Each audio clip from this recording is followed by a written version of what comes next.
Pickup van ও লরির মুখোমুখি সংঘর্ষে আহত হলেন চালক সহ প্রায় 6 জন। আহতরা কোচবিহারের এমজেএন হাসপাতালে চিকিৎসাধীন। আর সকালে দুর্ঘটনাটি ঘটেছে পন্ডিবাড়ি থানার খাগড়াবাড়ি চৌপতিতে। রাস্তার পাশে উল্টে যায় ইট বোঝাই লরিটির সামনের দিকের অংশ দুমড়ে যায়, অন্যদিকে পিকআপ ভ্যানটি রাস্তার পাশে ছিটকে যায়। পিকআপ ভ্যানের সামনে ডান দিকে ক্ষতি বেশি হয়েছে। ঘটনাস্থলে এসেছে পন্ডিবাড়ি থানার পুলিশ জানিয়েছে আজ সকাল 6টা নাগাদ খাগড়াবাড়ি মোড় থেকে নিউ কোচবিহারের দিকে যাচ্ছিল পিকআপ ভ্যানটি। খাগড়াবাড়ি মোড়ের কাছে পিকআপ ভ্যানটি ঘোরাতে গেলে নিউ কোচবিহার থেকে খাগড়াবাড়ির দিকে আসা ইট বোঝাই লরির মুখোমুখি ধাক্কা লাগে। লরিটি ইট সমেত উল্টে যায় রাস্তার পাশে। ঘটনা তদন্ত শুরু করেছে পন্ডিবাড়ি থানা। দ্রুতগতির কারণ কিনা দুর্ঘটনা সেটাও তদন্ত করছে পন্ডিবাড়ি থানার পুলিশ।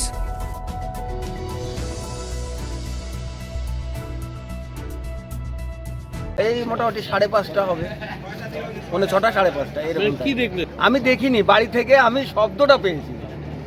এখন এগুলো দেখলাম যে ভাঙা, এটা উল্টিয়ে আছে। ওই গাড়িটা, বড় গাড়িটার ভেঙে গেছে সামনে। এগুলো, এই গাড়িটা টার্নিং নিচ্ছিল, ঘুরতেছিল। এই গাড়িটার জন্যই সমস্যাটা হয়েছে। এই গাড়িটা এদিক যাচ্ছিল।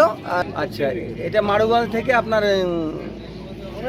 এদিক যাচ্ছিল, পশ্চিম দিক যাচ্ছিল পন্ডিবাড়ির দিকে। আর এ আসছিল চৌপতির দিক থেকে, দিয়ে আবার এ টার্নিং নিচ্ছিল। এই গাড়িটার আগে কোনো কথাবার্তা হতো, দুটো গাড়ি, মানে এরা একই মালিকের হয়তো কাজ করে। টার্নিং নিতে গিয়ে ব্যাস পেছনকার গাড়ি এখানটায় কাজ করেছে, আর এই গাড়ি এর সাথে মুখামুখি একটা অ্যাক্সিডেন্ট।